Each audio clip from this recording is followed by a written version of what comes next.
Hindi ko na ito kaya.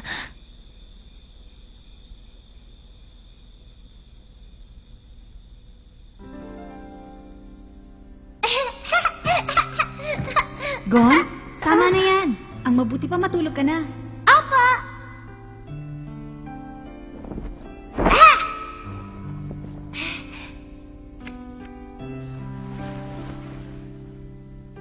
Tia Mito, mahal kita. Mahal na mahal din kita, Gon. Tandaan mo yan.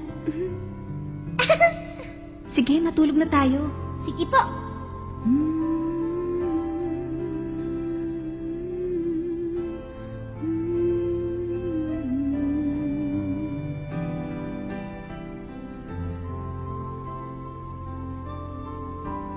Tia Mito, yakapin mo ko. Bakit? Giniginaw ka ba? Salamat po.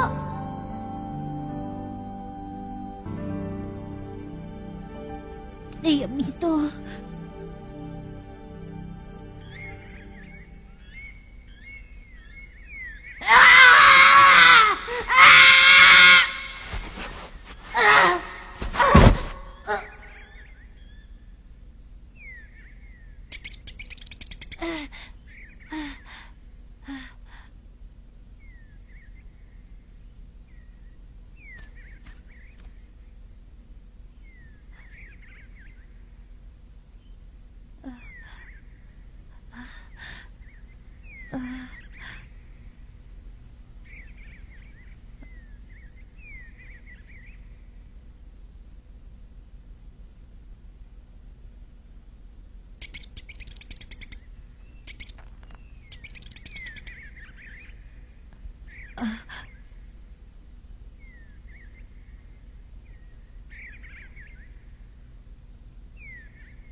Hindi ko na kaya.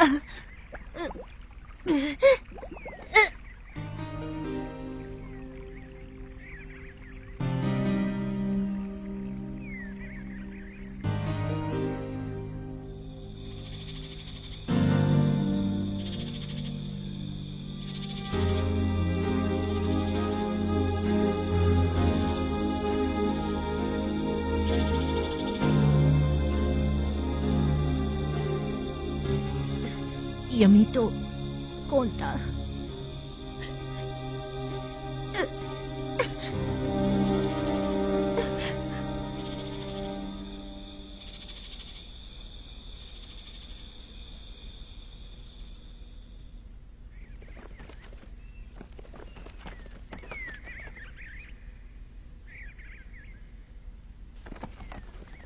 Huh?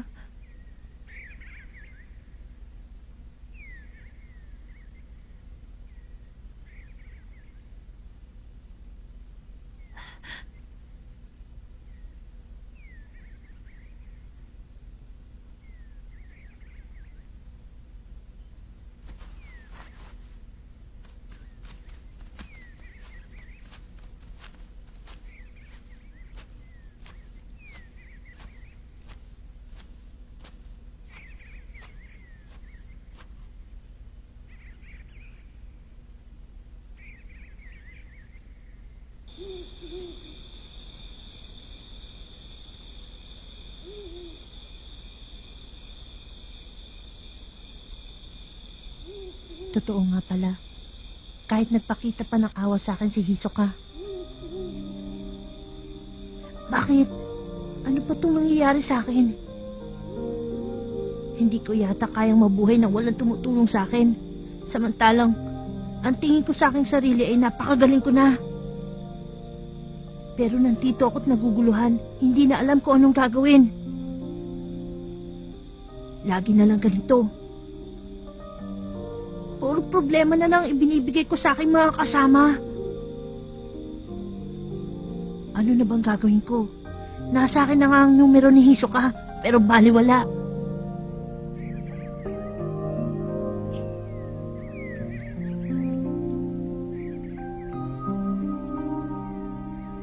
Huh? Magandang umaga. Nag-iisa ka rin ba dito? Wala kang kasama?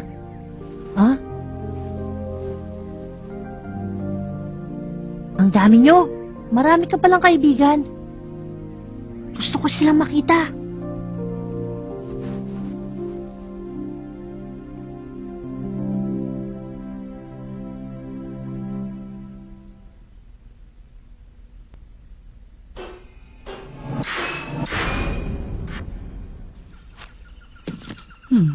Sa simula pa lang sinusundan na niya ako.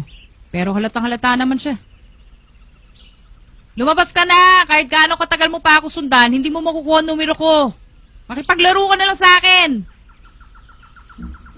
Makikipaglaro? Matagal na tayo naglalaro. Sigurado kinakabahan na siya. Sabihin na natin mahusay ka, bata. Pero babagsak ka rin sa akin. Kapag napagod ka na sa katatakbo sa aking anino, sigurado makakatulog ka. Tsaka kita atakehin. Kaya lang, 3 araw na eh. Bakit kaya hanggang ngayon di pa siya nakakatulog? Kung hindi ka magpapakita sa akin, ikaw ang hahanapin ko. Alam mo bang ayaw kong gawin to? Dahil kahit talunin pa kita, 10 puntos lang makukuha ko sa'yo. Naku, lagot. Siya na maghanap sa akin. Ano kaya ang gagawin ko? Lalabanan ko kaya siya? Siguro naman hindi niya ako basta-basta matatalo. Bata lang siya eh. Pero sigurista ako eh. Kaya kailangan ko tumakbo. Teka, kapag ginawa ko naman yun, magagalit sa akin yung mga kapatid ko. Kailangan ko makuha kanyang numero. Matagal ka na ba naghihintay? Ha? Kuya! Kumusta? Nakuha mo na ba yung dapat mong kunin, ha? Hindi pa eh. Pero malapit na, kuya. Ha? Ikaw talaga! Ba't hindi mo pa nakukuha yung numero ng batang yan? Huwag mo sabihin na natakot ka! Hindi totoo yung sinasabi mo, kuya. Naawa lang ako sakta ng isang batang katulad niya. Kaya hinihintay ko siya makatulog bago kukunin yung kanyang numero. Huwag ka na magsinungaling. Sige na, sandali na lang, kukunin ko na. Masyado naman mainit ang ulo mo eh. Manood na lang kayo. Makinig ka bata, ibigay mo na lang ang number mo. Ipinapangako kong walang mangyayari sa iyong masama. Ha?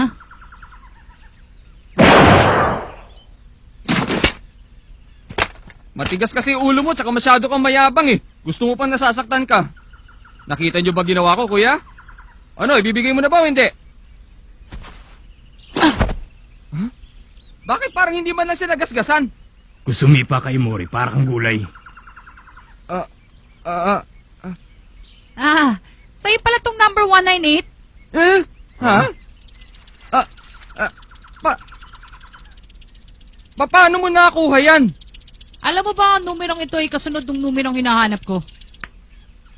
Malamang ang numerong 199 ay isa sa inyong dalawa. Mori, hindi siya ordinaryong bata. Ihanda mo na sarili mo. Mapapalaban tayo.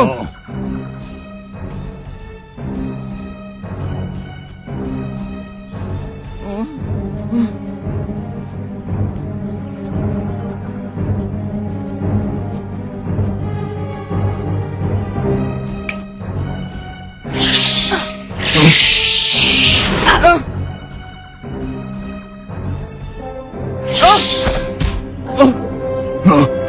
Huwag kayong kikilos.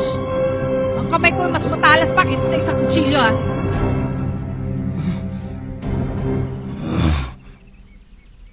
Ah, 197 pala numero niya. Hay, naku, mali. Napakahina ako talaga pagdating sa panghuhula, oh. Sandali. Nasa iba yung 199? Oo. Mori. O yan. Salamat, ah. Total, sa akin na itong numerong 199. Palagay ko, hindi ko na kailangan itong dalawang numero. Sanyo na lang.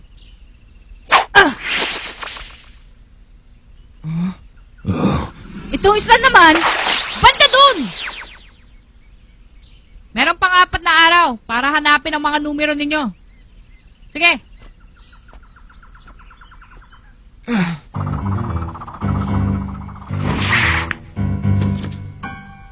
Sabi ko na nga ba't hindi ko na kailangan gumawa ng anumang hakbang. Pero hindi ko akalain na si Kilua palang gagawa ng aking responsibilidad. Salamat sa kanya. Nakuha ko itong number 197 na walang hirap.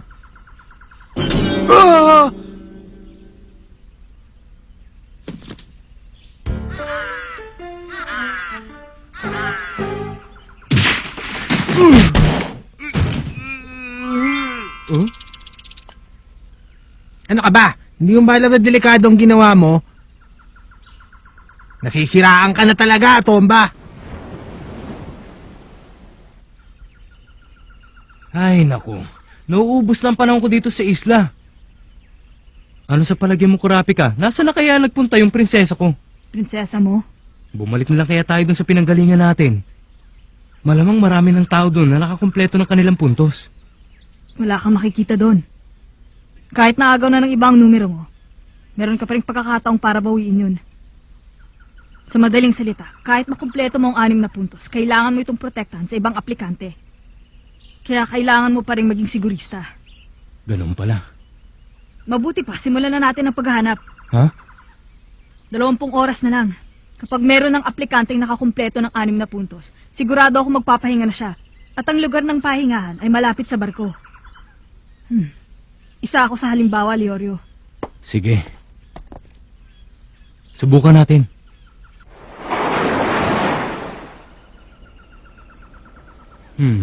Wala siya. Siguradong hindi siya magtatago sa isang lugar na madaling makita. Huwag kang mag-alala, siguradong magpapakita din siya dito. Mas makabubuti siguro kung maghiwalay tayong dalawa. Magkita na lang tayo sa isang lugar at kung anong oras. Mas maganda kung 3 tayo. Huh? Gon! Pare-pareho ang iniisip ng lahat. Kanina pa ako doon sa itaas, kaya narinig ko ang usapan ng lahat ng tao sa paligid. Ano? Ganun pala? Mabuti pa siguro umakit na lang ako sa taas. Huwag na lang, dahil si Gon lang makakagawa nun. Gon, nakuha mo na ba yung numerong nabunot mo? Parang gano'n na nga. Naku, ako na lang yata natitira. Gon, Ha? ang target ko kasi ay si Ponzo. Nung nasa taas ka, nakita mo ba siya? Hindi. Malas talaga. Ibig sabihin, baka naging biktima na siya ng ibang aplikante na hindi mahuli ang target. Hindi. O baka naman ay, naaksidente siya at hindi na siya makaalis sa isang lugar. Maaari din namang itinago niya ang kanyang numero at siya'y napahama kaya hindi siya nakita ni Gon. Maraming salamat sa pagpapalakas sa loob ko. Ang sinasabi ko lang naman sa inyo ay ang maaaring mangyari. Teka, kung hindi ako nagkakamali, siya yung gumagamit ng chemical. Ha? Huh? Gamitin mong pangamoy mo para makita natin siya. Tama ka. Balita ko nga ginagamit yung panlaban ng kemikal. Subukan natin, Gon. Sige, akong bahala dun. Basta para sa'yo, kaibigan. Huh?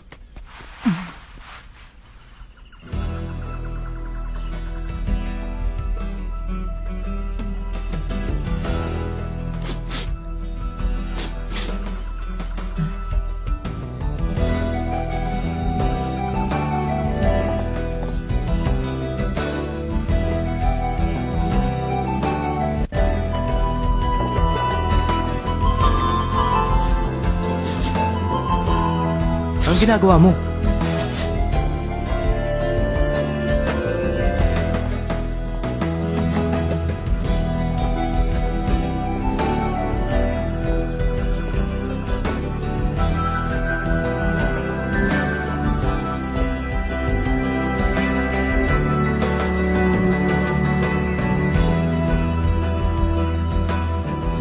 Nandiyan kaya siya? Oo. Nasa kuweba lang pala ang prinsesa. Ayos. Sandali, Leorio. Papasok ka mag-isa? Siyempre naman. Hindi ba't nandiyan sa loob ng target ko? Kayong dalawa, hintayin niyo ako dito sa labas, ha? Hindi maaari. Hindi ba't sinabi ni Tomba ay mahilig ang taong yan sa patibong? Baka mapahama ka lang. Huwag mo sabihing sasama pa kayong dalawa. Ang pagsusulit na to ay para sa akin lamang. Yakin-yaka to. Leorio! Teka, makinig ka muna. 30 minuto. Ha? Kapag hindi ka nakalabas sa loob ng 30 minuto, papasok kami. Hindi maaari. Kapag nangyari yun, bumalik na kayong dalawa sa tabing dagat. Kung gano'n, bakit mo pa kami sinama dito? Mabuti pa umalis na kayo. Mali ang ginagawa mo! Tumahimik ka dyan. Hindi mo ba naiintindihan ang sinasabi ko? Bumalik na kayo sa tabing dagat. Hindi, hihintay ka namin! Hindi mo ako pwedeng pigilan sa gusto ko! Oh, paano, Leorio? Huh?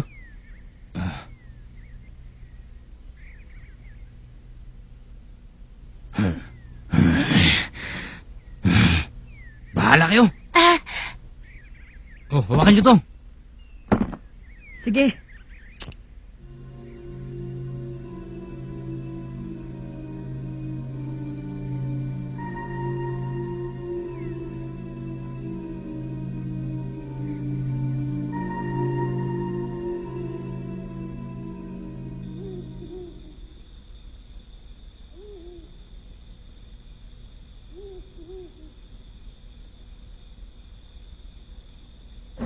Grabe ka! Gon! Huwag kayong papasok!